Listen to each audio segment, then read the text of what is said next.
Tetapkan langkahku sejalan dengan firman-Mu. Berdoa buat saya, ayo Pak kasih tahu apa yang Tuhan mau. Langsung saya doa, saudara. Saya doa terus Tuhan kasih ayatnya nih, dan ayat ini bicara tentang the true Christian life sebenarnya, ya. Dan saya merasakan hari ini saya sebetulnya enggak banyak ayat saya, tapi ada beberapa ayat yang saya jelaskan dari sisi ada gramatikalnya juga ya, secara Yunani itu ternyata punya pengertian-pengertian yang begitu dalam, ya. Kita langsung saja di dalam Roma pasal yang ke-8. Roma pasal yang ke-8 ayatnya yang ke-11. Roma 8 ayat yang ke-11. Ya, Roma 8 ayat 11. Nah, disitu dibilang, dan jika roh Dia yang telah membangkitkan Yesus dari antara orang mati diam di dalam kamu, maka Ia yang telah membangkitkan Kristus Yesus dari antara orang mati akan menghidupkan juga tubuhmu yang fana itu oleh rohnya yang diam di dalam kamu. Jangan dulu ya, ini ayat jangan di skip dulu. Nah, ini saya ingin jelaskan ada satu kata yang membuat saya bisa menjelaskan kenapa orang-orang Kristen itu banyak yang tidak bisa mengekspresikan Yesus di dalam hidup yang nyata ini. Ternyata ayat kata akan menghidupkan juga tubuhmu itu, kalau saudara lihat di dalam teks bahasa aslinya, bahasa Yunani, itu kata menghidupkan di situ dikatakan zoopoiesei, ya. Maaf ya, saya mungkin di sini nggak ada anunya, tapi zoopoiesei itu artinya apa? Ada dua kata yang diselipkan di dalamnya. Zoo itu dari kata zoe, itu hidup kekal. Itu artinya zoe itu bisa hidup kekal, hidup yang agung, hidup yang nyata, ya, the real life of the physical life, ya. Jadi yang kedua itu ada kata poise, itu dari kata poiema, ya. Dan sudah tahu kata poiema itu adalah satu kata yang dipakai di dalam Efesus 2 ayat 10. Ya, kata buatan Allah. Kita ini adalah buatan Allah. Jadi ciptaan Allah, ya. Jadi poema di situ adalah kata yang dipakai untuk karya seni, ya, yang disebut puisi, poetry, ya. Nah, saya bilang begini, saya bisa jelaskan bahwa ternyata kehidupan Kristen itu ada dua sisi sebetulnya yang kita harus jalankan di dalam kehidupan. Yang pertama adalah zoe itu adalah the real life, kehidupan nyata, ya. Terus yang kedua, poema itu adalah kehidupan nyata yang dikelola, saudara-saudara. Jadi ada kata poetry, itu adalah satu kehidupan nyata yang dikelola seperti karya seni. Ya, jadi di situ. Nah, kemudian kalau saudara lihat di dalam ayat ini juga, menghidupkan juga tubuhmu yang fana itu. Nah, ini ya. Ini saya melihat orang Kristen kan seringkali, ya, saya mohon maaf tidak menyalahkan, tidak. Banyak orang yang menggemakan kita harus memberi makan manusia roh kita harus memberi membangun manusia roh kita, itu tidak salah, saudara-saudara. Tetapi ternyata itu adalah pola pikir Helenistik, ya. Jadi pemisahan antara tubuh dan roh itu adalah pola pikir Gnostik sebetulnya. Itu ajaran sesat pada awal abad pertama. Jadi dipisahkan roh dan tubuh, dan itu adalah pola pikirnya orang-orang Yunani, filsafat Yunani. Dan itu sekarang orang-orang Kristen terpengaruh. Tapi apakah Paulus dia menulis dengan pemisahan begitu? Sebenarnya Paulus ternyata tidak memisahkan tubuh dan roh. Tidak, saudara-saudara. Kalau Paulus bilang, biarlah untuk sejahtera tubuh, jiwa, dan rohmu, itu bukan berarti pemisahan. Itu dia hanya Karena dia berbicara kepada segmentasi pendengar pada waktu itu adalah orang-orang Yunani. Sehingga dia mau nggak mau memakai istilah-istilah bahasa Yunani ini dan juga konteks-konteks filsafat Yunani yang pada waktu itu orang-orang awam yang menjadi pendengar Paulus adalah orang-orang yang pinter, orang-orang yang belajar filsafat pada waktu itu. Sehingga dia untuk bisa menyesuaikan dengan pemikiran mereka, tetapi dengan konsep yang benar, maka dia memakai kata-kata itu. Ya, bahkan Paulus dituduh sebagai seorang gnostik, seorang yang mengajarkan pemisahan antara jiwa dan tubuh. Ternyata tidak. Nah, kalau saudara melihat di dalam ayat ini, jika roh dia yang telah membangkitkan Yesus dari antara orang mati diam di dalam kamu, maka ia yang telah membangkitkan Yesus dari antara orang mati akan membangkitkan juga tubuhmu yang fana itu oleh roh yang diam di dalam kamu. Sekarang kalau kita tanya, buat apa Roh Kudus membangkitkan tubuh kita? Maknanya apa? Ya. Jadi di situ saya juga bisa melihat bahwa ternyata yang dibangkitkan oleh Roh Kudus itu ternyata bukan roh kita saja, ya. Jadi kalau kita berapi-api, ternyata itu bukan roh kita saja yang dibangkitkan ternyata, tetapi tubuh kita. Nah, kalau di dalam ayat ini ada satu istilah. Jadi yang disebut tubuh di sini bukan sarki, ya. Sarki itu adalah tubuh yang berdosa.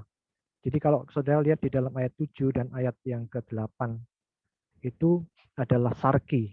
Tetapi ayat 9 dan ayat yang ke-10 dipakai kata somata. Ya, somata, tubuh, itu adalah tubuh yang baik, ya. Tubuh yang dipakai dalam keseharian kita untuk beraktivitas, untuk nyembah, untuk berdoa, ya. Jadi tubuh yang tidak terkontaminasi oleh dosa. Itu adalah somata. Jadi saudara-saudara, saya mau katakan kepada saudara pada siang hari ini, ternyata tubuh kita dibangkitkan juga. Ini indah. Jadi makanya saya kadang-kadang saya berpikir begini, waktu Paulus berkata, yang kuinginkan adalah mengenal dia dan kuasa kebangkitannya. Saya nggak ngerti pertama loh, kok kuasa kebangkitannya buat apa? Ternyata Paulus dia membutuhkan kuasa kebangkitan itu untuk supaya dia bisa hidup benar dan mengekspresikan Yesus dalam dirinya. Sekarang orang Kristen lebih memilih apa? Roh daripada tubuh. Kalau sudah melihat orang Kristen cenderung mengabaikan tubuh, ya. Tubuh sakit, gak popo, ya toh. Tubuh capek, enggak apa-apa. Terus kemudian tubuh ini enggak dikelola dengan baik, udah enggak usah kita belajar kesehatan supaya kita yang rohnya tuh dikelola saja. Sudah kita enggak usah membina dan mengelola tubuh kita. Tubuh ini di sini berbicara tentang kehidupan sehari, the real life. Ternyata real life itu perlu dibangkitkan, saudara-saudara. Ya, jadi bukan cuma roh, ya. Jadi di sini ada satu pola Hebraic system of thinking. Ada sebuah pemikiran-pemikiran pola Yahudi, pola Ibrani. Jadi pola Ibrani itu pemikirannya apa? Kalau dia bicara tentang keseluruhan hidup, itu dia biasanya hanya mengacu pada tubuh, ya. Tubuh itu berbicara tentang keseluruhan dalam kehidupan ini. Sistem kehidupan yang ada di dalam kehidupan nyata, saudara-saudara. Nah, ini itu luar biasa. Makanya pada siang hari ini, saya sharingkan, kenapa banyak orang Kristen jatuh. Karena dia nggak membina manusia physical life-nya, ya. Dan saudara tahu, kenapa orang yang sudah penuh firman, ya, saya mungkin ini sharing sama Jin juga kapan itu, ya. Kenapa orang yang sudah penuh firman, dia melayani Tuhan, dia sudah bahasa roh, bisa jatuh, saudara. Karena rupanya rahasianya ada di sini. Dia tidak mengelola tubuhnya.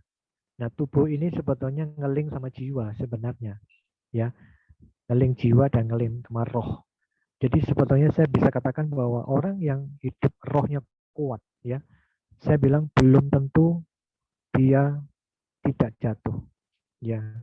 Karena apa? Ternyata orang hanya melihat orang yang rohnya kuat itu dia indikatornya apa? Indikatornya kalau penyembahannya bagus, ya toh, pelayanannya bagus, nyanyinya bagus, khotbahnya bagus, terus kemudian pengetahuannya bagus. Saya bilang bukan itu.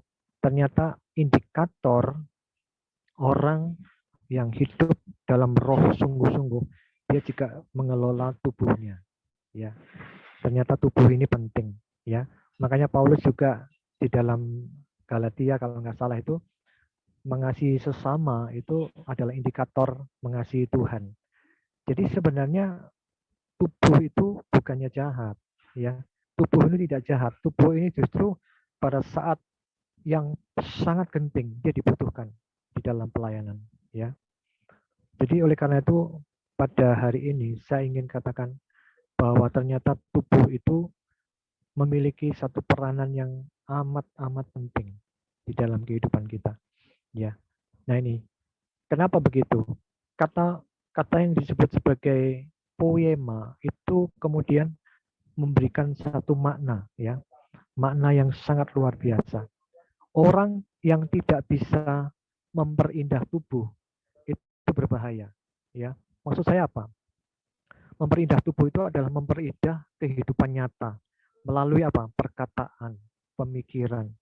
Ya, kalau saudara lihat di dalam ketika Allah menciptakan manusia, saudara tahu, dia menciptakan dengan satu sense of art, ya. Dia menciptakan dengan rasa seni yang sangat tinggi. Dan di situ saya bisa bilang bahwa ketika Allah menciptakan manusia dengan satu rasa seni yang sangat tinggi, disitulah ada makna, ada satu nilai, ada satu harkat martabatnya yang luar biasa, ya. Jadi ada harga, ada sesuatu yang valuable, ada yang berharga di situ. Nah, oleh karena itu saya mau katakan pada siang hari ini, bagaimana kita bisa memiliki hidup yang sangat kuat.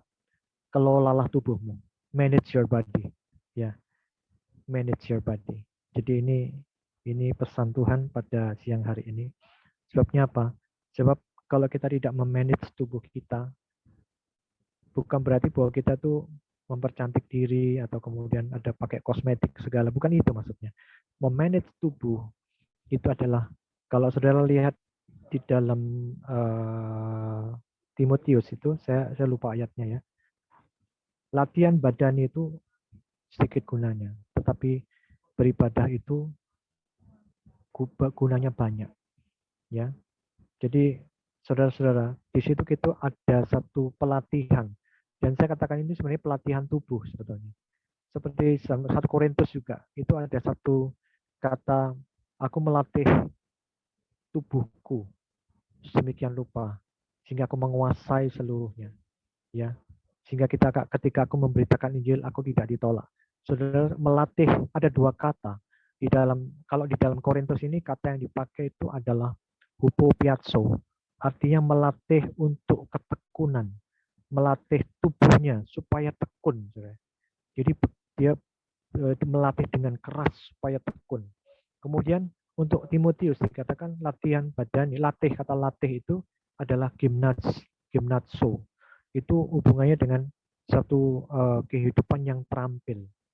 Ya, jadi pada hari ini saya ingin katakan bahwa ternyata kehidupan tubuh ini penting kita latih, saudara-saudara. Supaya apa? Kita menjadi orang Kristen yang sangat maksimal di dalam kita melayani Tuhan.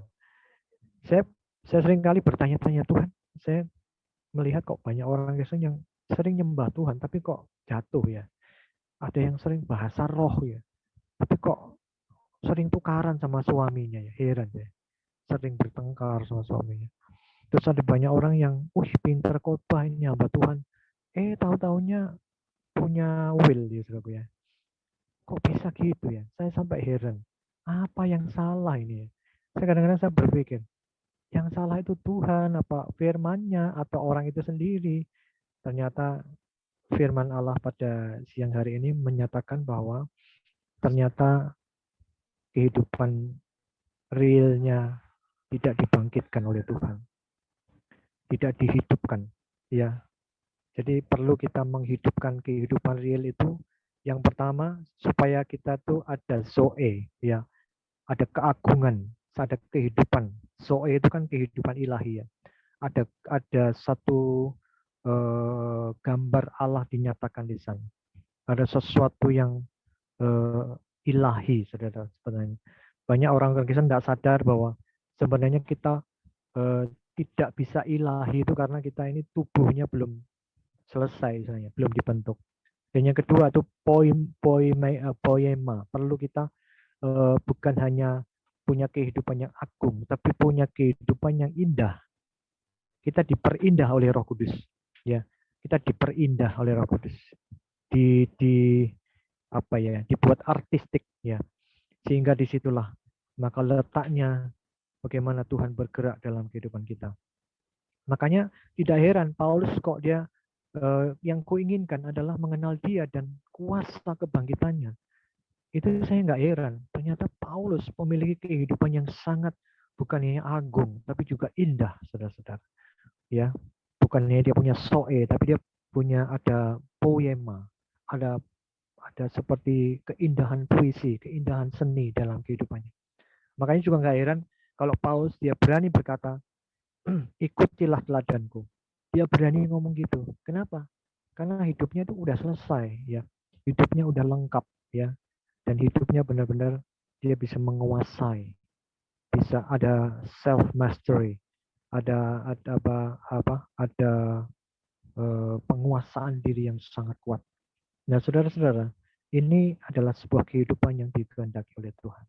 Itulah sebabnya pada hari ini saya juga ingin menjelaskan tentang bahwa penguasaan diri itu adalah sebuah kehidupan yang membawa kita kepada bukan hanya keberhasilan, tetapi penguasaan diri itu membawa kita kepada yang namanya penudungan ilahi, saudara-saudara. Nah, kalau saudara melihat di dalam buah-buah roh itu, penguasaan diri itu kalau dari segi penataan katanya kalau dia dengan dibuat skema bangunan, dia ada di atas ya, di atap, saudara. Kasih itu dasar, kemudian yang lain itu tiang-tiangnya, dan yang terakhir penguasaan diri itu saya buat atapnya, ya. Jadi tudung. Jadi orang-orang yang secara tubuh dia mengelola, memanage tubuhnya, itu dia mempunyai penguasaan diri yang sangat kuat seperti Paulus, ya. Kenapa dia ngelatih? Ya saya percaya pada waktu hidupnya Paulus itu dia kan orangnya mungkin suka marah, ya, suka temperamental, ya. Tetapi ketika dia latih, akhirnya dari orang sabar dia bisa menguasai diri, saudara-saudara. Dan inilah yang dikehendaki Tuhan. Dan itu sesuatu yang sangat dahsyat. Dan itu adalah satu tudung yang membawa kepada keselamatan dan keamanan kehidupan.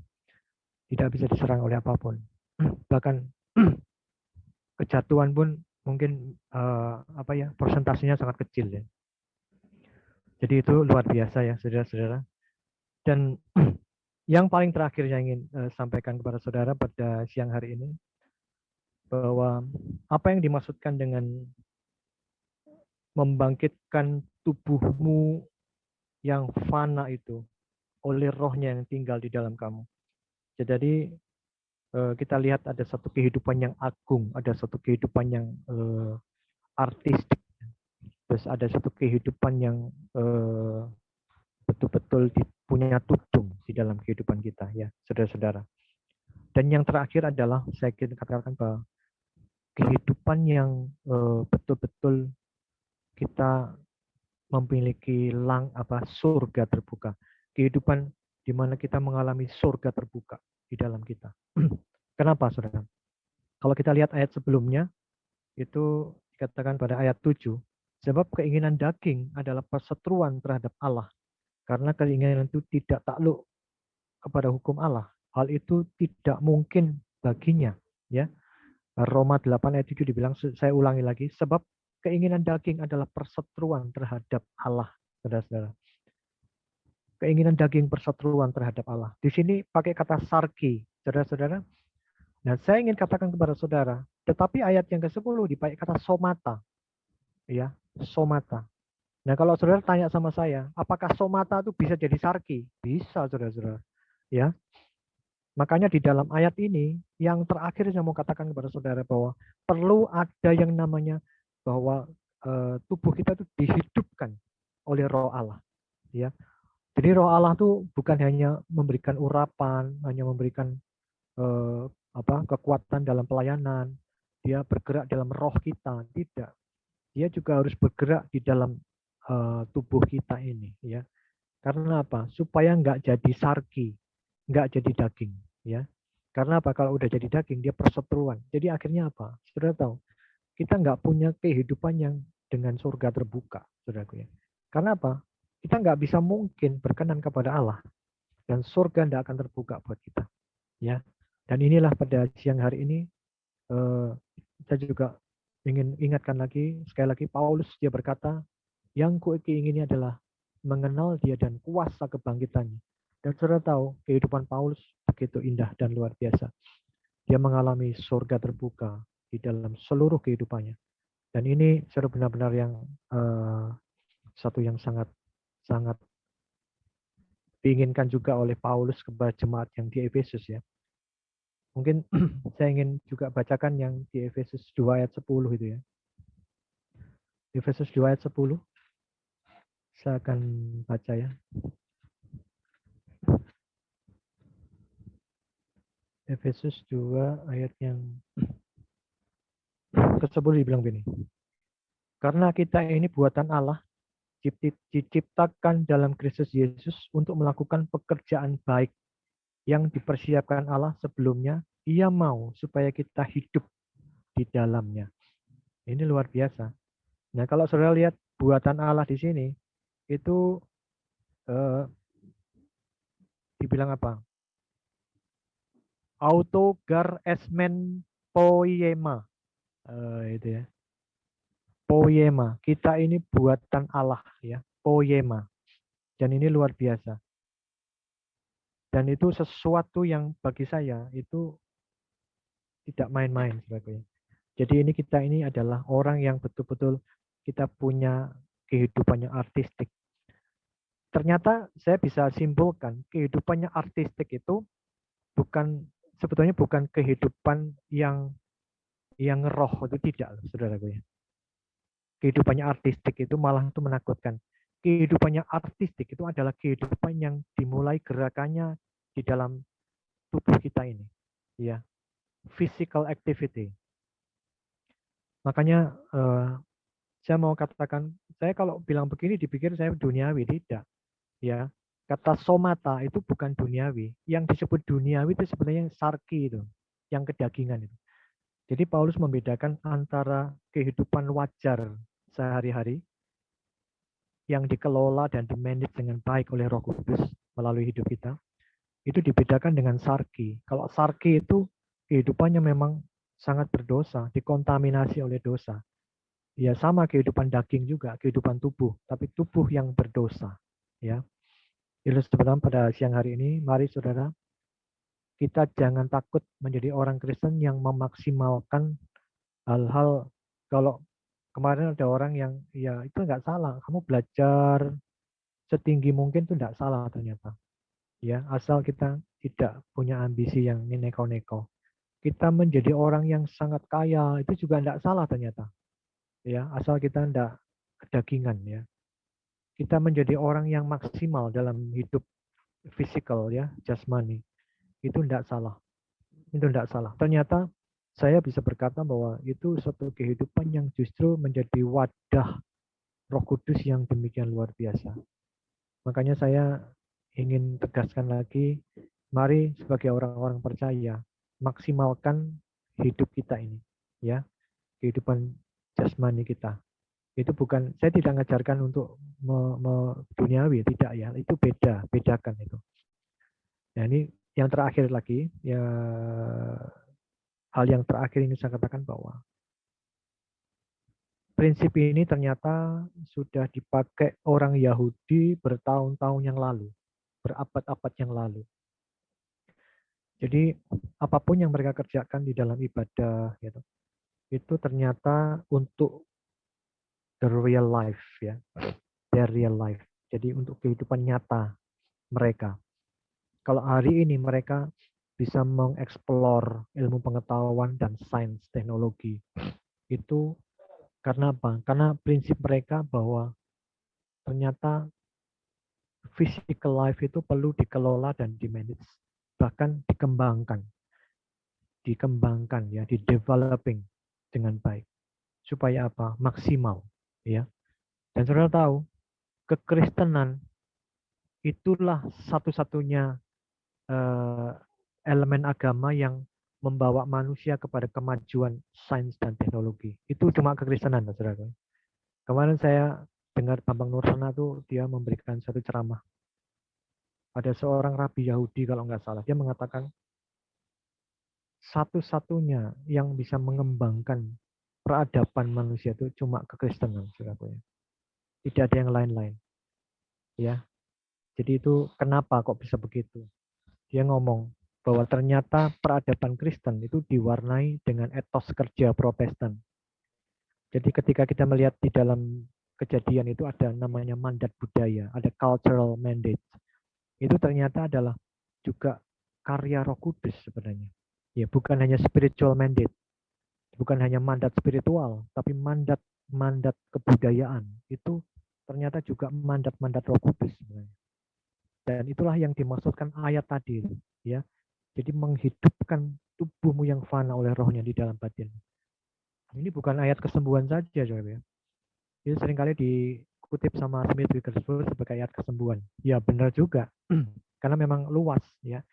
Tapi saya katakan ternyata kehidupan real itu, ya, itu mengeksplor kehidupan real sebenarnya. Dan ini betul-betul luar biasa bagi saya. Jadi kalau orang dia memisahkan antara kehidupan jasmani sebagai kehidupan duniawi dan kehidupan rohani sebagai kehidupan yang baik, itu tidak alkitabiah ternyata, ya. Saya lihat kehidupan Alkitab itu sangat holistik, ya. Jadi menyeluruh sifatnya. Jadi ini penting banget buat kita sadari bahwa ternyata sebagai orang Kristen, mari saudara boleh mengeksplor segalanya dengan maksimal untuk kemuliaan nama Tuhan.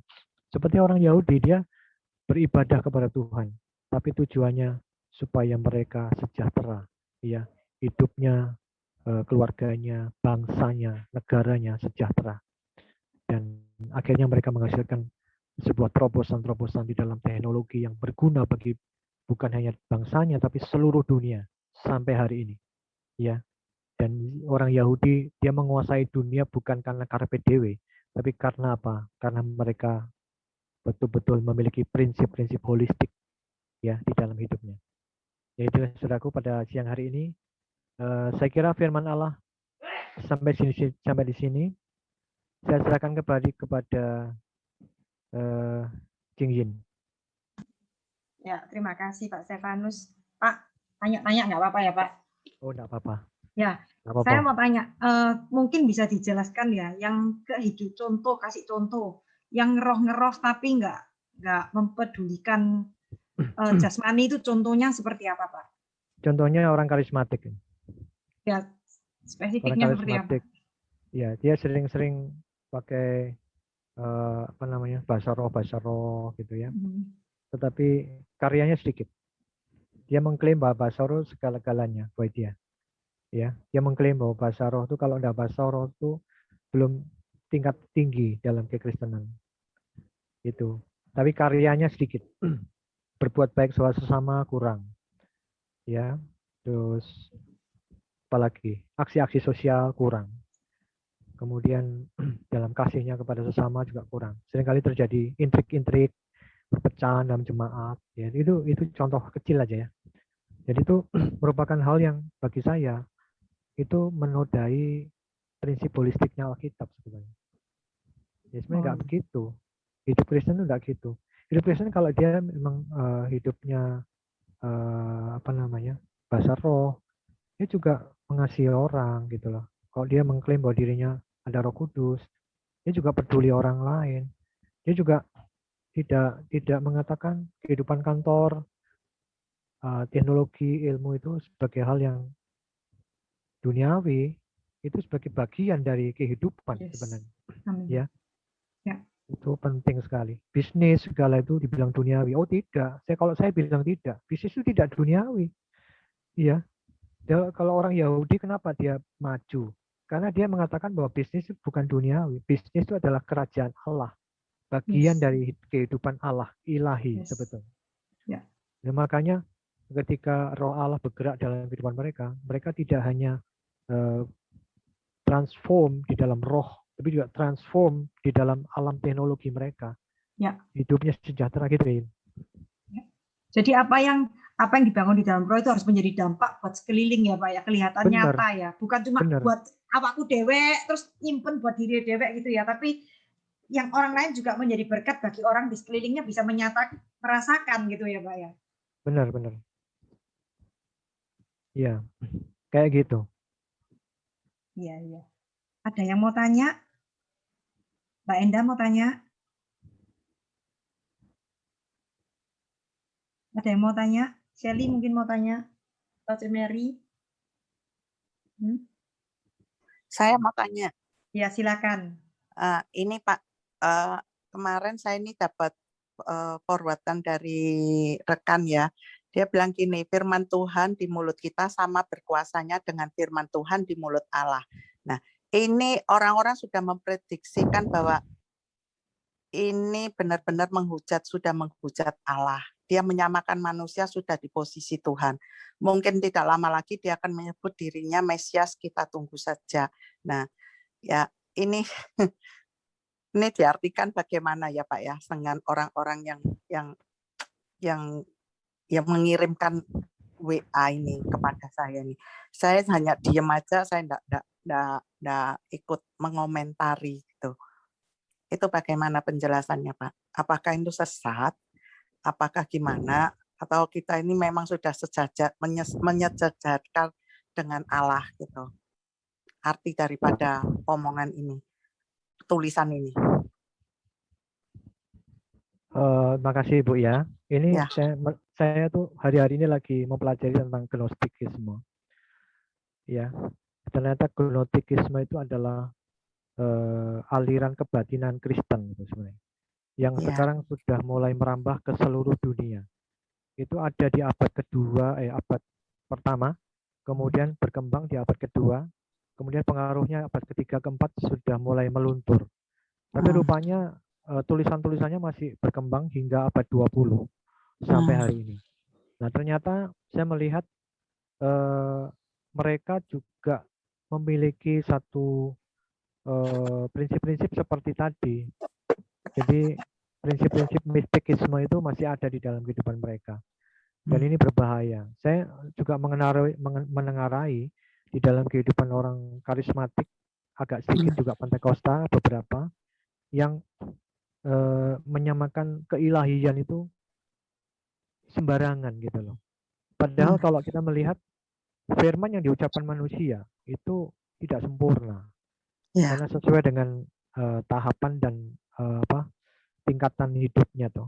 Nah, kalau yang diucapkan itu orangnya yang ucapkan itu orangnya orang tidak karuan, mosok berkuasa kan tidak, ya toh. Nah, kalau Allah tuh mesti memang berkuasa. Jadi saya tidak bisa menuduh orang ini sesat atau tidak, tapi yang jelas kita harus cek, ya toh. Sebab kesesatan itu kita untuk mengatakan orang sesat itu ada tahap-tahapnya, ya. Sekarang ini banyak orang yang kesusu ngomong sesat, ya, kesusu. Padahal kalau kita untuk mengatakan satu yang sesat itu ada beberapa tahapan. Yang pertama, kita harus melihat apakah dia hanya berbeda tafsiran, ya. Kalau berbeda tafsiran itu belum tentu dibilang dia sesat, ya toh. Hanya beda penafsiran.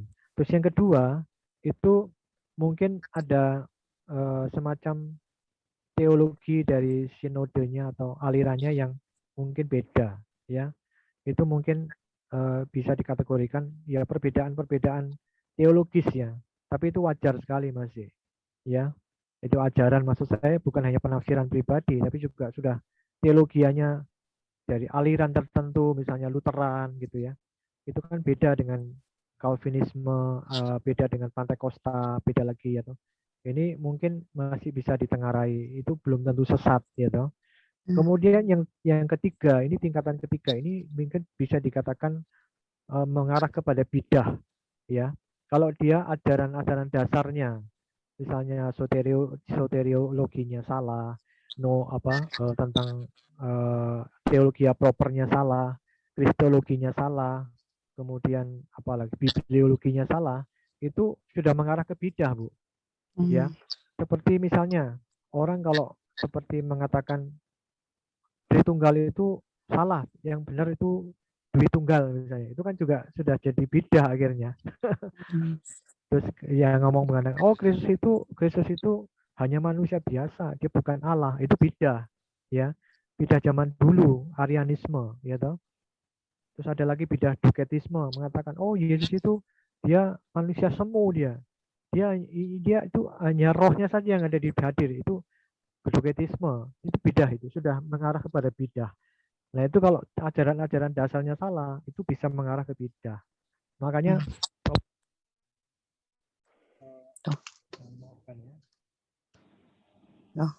Kok hilang?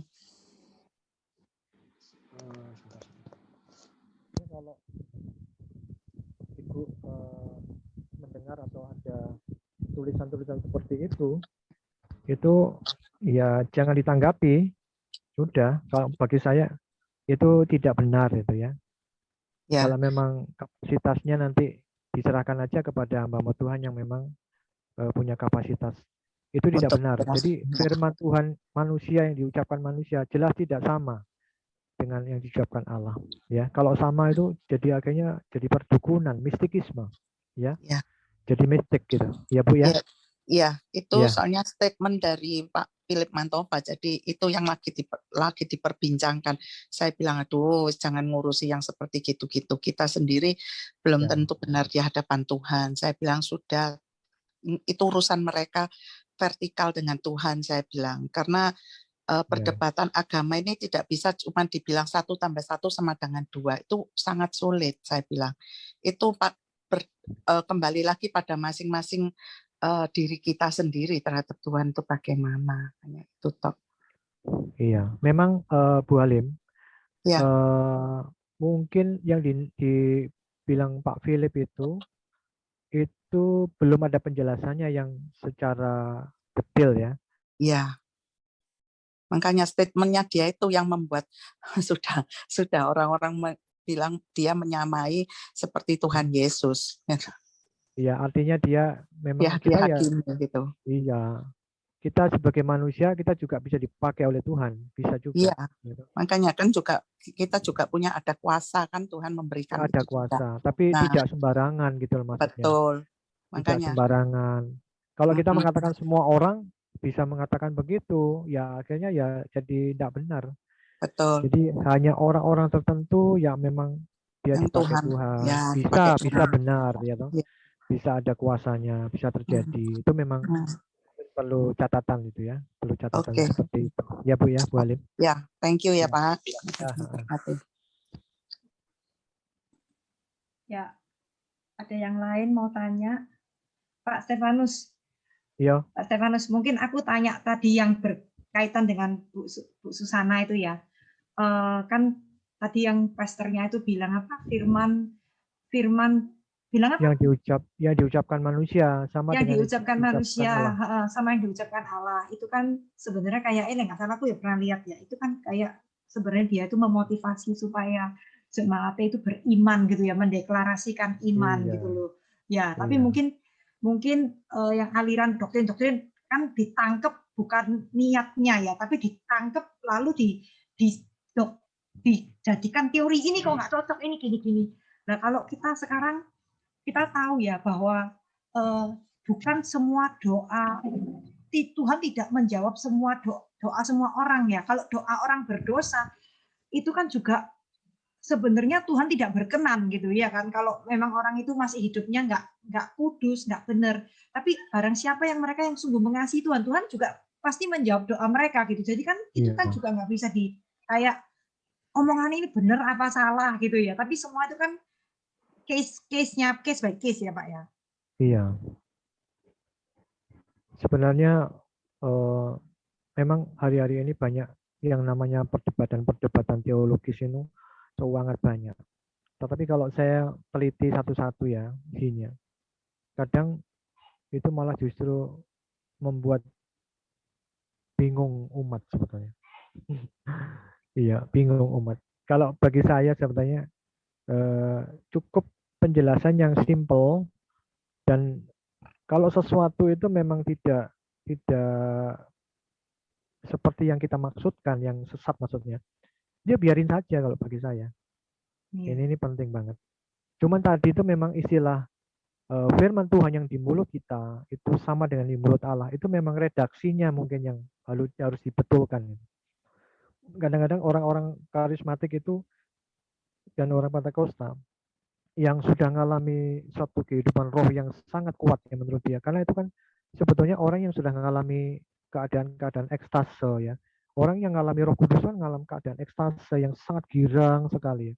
Itu kadang-kadang lupa dalam peredaksiannya itu harus perlu, itu penting supaya nggak disalahpahami gitu loh. Ini penting sekali. Makanya saya mewanti-wanti orang-orang yang hidup dalam roh itu tidak harus sesuatu yang euforia menggebu-gebu akhirnya lupa segalanya. Jangan gitu. Saya juga hidup dalam roh. Ya, saya juga mengalami banyak mujizat. Tetapi saya tidak segitunya lah. Nggak sampai tiap hari, oh haleluya, haleluya. Dikepalkan tangannya begini. Ada orang kayak gitu itu, ada. Sampai saya heran, ngapain ini orang kayak gini nih. Jadi tiap hari itu gawe ini. Jadi kayak sesuatu yang apa ya, sangat-sangat kompulsif ya, impulsif. Dan menurut saya itu bahaya. Orang gitu tuh tambah sama iblis, diguyu itu sama iblis itu. Kamu bisa merasa begitu hebat ya, disentil cip, coba ambruk dia, pasti itu. Ya. Beda dengan orang yang sebetulnya Alkitab itu, kenapa dia membicarakan mengenai kedalaman ya. Kita tuh bukan hanya ketinggian. Kalau kamu lihat di dalam Yehezkiel, kalau nggak Yesaya, kita itu tertanam ke bawah dan bertumbuh ke atas. Kenapa dua-duanya penting? Ya, jadi kalau saya merasakan begini, semakin dalam kita tertanam, jadi tumbuhnya juga setara sebanding dengan tertanamnya itu. Itu baru benar, orang Kristen yang begitu baru benar. Ya, sekarang ini enggak. Sekarang ini orang belum tertanam, baru kelihatan tumbuh, kelihatan rimbun gitu, udah keluar-keluar. Akhirnya apa? Ketika kesentil ada kasus dikit langsung jatuh ya. Itu sih kejadian. Yo, itu justru jadi tertawaan banyak orang itu. Dan bahkan orang-orang muslim mentertawakan kita soal-soal gitu, ya. Tapi saya tuh banyak belajar dari orang-orang Kristen yang hidupnya penuh mujizat tetapi tenang gitu. Nggak banyak keluar-keluar, tapi dia tenang dan dia betul-betul melihat situasi.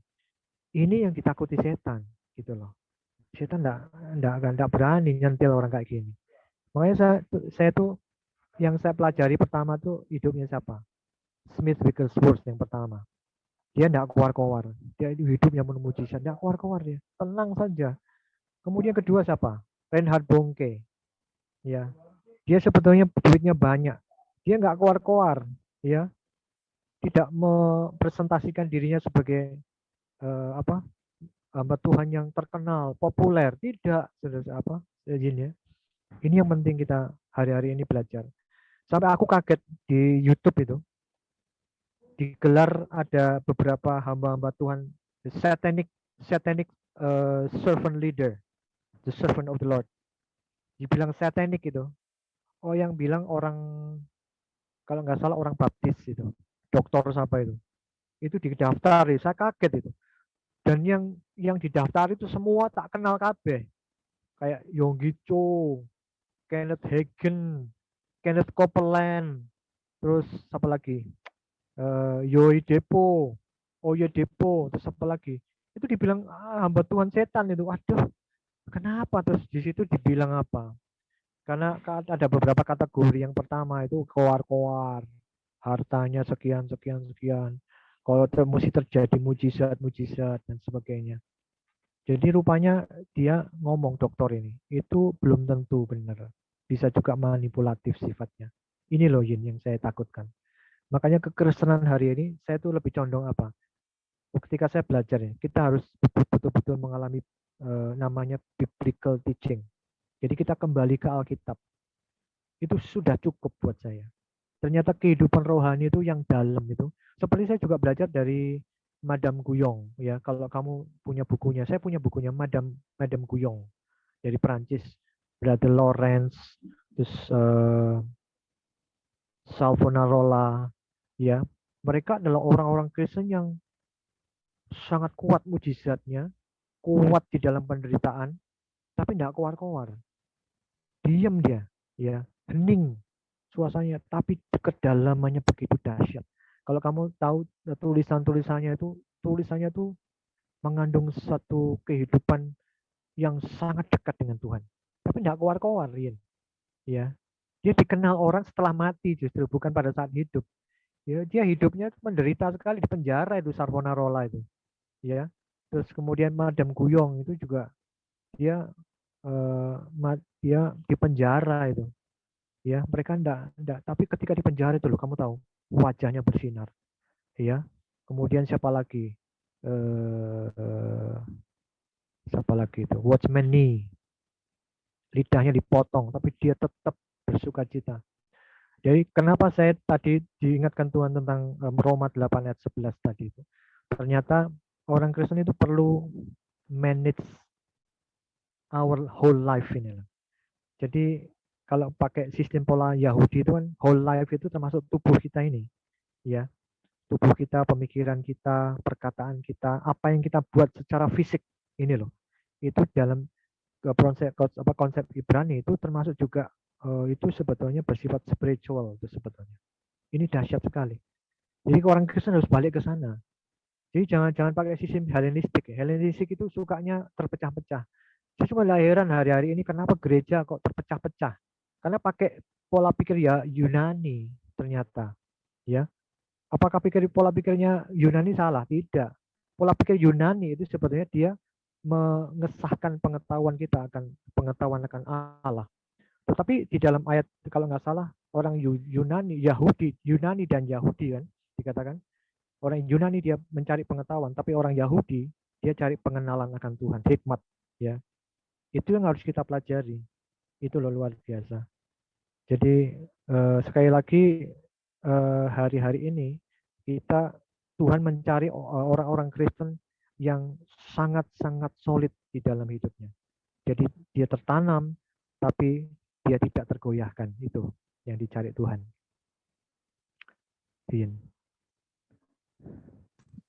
Ya Pak, kemarin itu Pak, saya ada baca satu buku Pak tentang transformasi. Saya nggak ngerti apa ada kaitannya ya sama yang Pak Stefanus katakan ini. Karena kan ada ajaran yang transformasi mengajarkan untuk percaya sama membuat kita membangkitkan percaya diri sendiri. Sedangkan transformasi yang Tuhan mau itu adalah mempercayakan diri kita kepada Tuhan gitu ya, bukan membangkitkan kepercayaan diri kita sendiri, kayak memulihkan self image kita kembali. Itu mungkin nanti jadi yang seperti Pak Stefanus katakan itu, yang keluar-keluar itu Pak, karena kan meskipun perubahan, pemulihan, tapi pada akhirnya yang dibangun kan kedagingan kita, bukan kebergantungan dengan Tuhan gitu ya Pak ya. Iya betul. Itu aliran Gnostik itu dia memiliki konsep pembebasan diri melalui gnosis, ya. Dia juga punya satu konsep keselamatan itu di dalam diri kita, tergantung pada diri kita, kepada self, kepada keakuan ini. Jadi ini adalah konsep Gnostik, itu konsep mistik sebetulnya. Nah, orang-orang Kristen banyak yang modelnya model motivasional, itu di dalam dirinya, itu kemudian dibangkitkan satu model power within you. Padahal kalau kita melihat power within you itu apa? Itu harusnya Roh Kudus, bukan ourself, ya. Tetapi di dalam motivasional ini bukan Roh Kudus yang dibagikan, ya. Yang dibagikan adalah the power within you, adalah your self power, ya. Itu your power, your own power. Ya, ini yang salah, ya. Akhirnya tersesat. Banyak orang-orang Kristen yang mengalami kesesatan di sini. Dan saya secara pribadi saya banyak sekali ngomong sama teman-teman, ojo sampai kita memotivasi diri dengan cara-cara yang motivasional. Karena apa? Karena kita ini hidup berdasarkan Roh Kudus, bukan ourselves gitu loh. Saya pribadi kapan itu diingatkan Tuhan, ya, diingatkan Tuhan, betul diingatkan Tuhan. Saya sampai ngomong gini sama Tuhan, Tuhan, saya ini bukan orang hebat, ya, orang yang lebih hebat dari saya lebih banyak, ya, bahkan ratusan, ribuan, jutaan Tuhan. Saya hanya salah satu sekrup di antara mesin-mesin yang begitu banyak itu. Dan saya disadarkan apa? Kita bergerak bukan berdasarkan ide, bukan berdasarkan rencana, bukan berdasarkan kekuatan, kemampuan, talent kita, tidak. Itu tuh kalau Tuhan ingatkan itu hanya tools, ya. Itu hanya wahana memperlancar sesuatu. Nah, ketika ini terjadi, kamu tahu Yun, saya ngalami mujizat yang luar biasa. Kamu tahu saya kan tidak kerja, saya tidak kerja. Tapi ini kan aku baru gelar yang keberapa ini, tesisnya, MTH ini. Kamu tahu, saya sama sekali tidak punya duit untuk buku-buku ini. Terus salah satu buku itu harganya $125, itu harus saya punya, tebal segini. Dan saya nyoba doa Tuhan Yesus, saya tidak punya uang hari ini. Ya, ini saya saksikan ya. Kalau ini kerjaan Roh Kudus bukan kerjaan saya. Ini bukan kerjaan siapa-siapa. Artinya saya bukan mempromosikan apa ya untuk siapa dan untuk apa, enggak. Artinya ini kerjaan murni Roh Kudus. Saya ngomong Tuhan, bergeraklah Engkau buat saya. Ya saya membutuhkan $125 Tuhan untuk buku ini tok. Sampai teman saya ngomong buat apa kayak no aku ya duit. Terus akhirnya saya berdoa Tuhan mujizatmu. Terus saya benar-benar ditolong Tuhan. Saya dikirim momentum bukunya ini sekarang ada di sini. Dikirim momentum. Ada yang nolong saya. Luar biasa. Yang belikan saya ada. Dikirim saya. Ya, kemarin kalau nggak salah. Kalau 2 hari yang lalu. Dan dahsyat sekali. Padahal saya nggak minta orang. Saya nggak minta siapa. Saya hanya ngomong sebagai Roh Kudus. Ngomong sama Tuhan Yesus. Tuhan Yesus saya nggak punya duit. Saya butuh ini buat tesis saya. Tuhan kasih loh. Luar biasa. Ya. Ini mujizat. Ini baru kecil ini. Ini kecil. Tapi Tuhan kasih yang dahsyat sekali. Ya. Ya ini bahwa saya melayani Tuhan bukan dengan kekuatan saya, ya bukan dengan kekuatan saya, hanya murni Roh Kudus. Sudah itu saja sudah. Ya, puji Tuhan. Ya, makasih. Amin. Dalam kelemahan kita kuasanya sempurna ya Pak ya. Iya betul.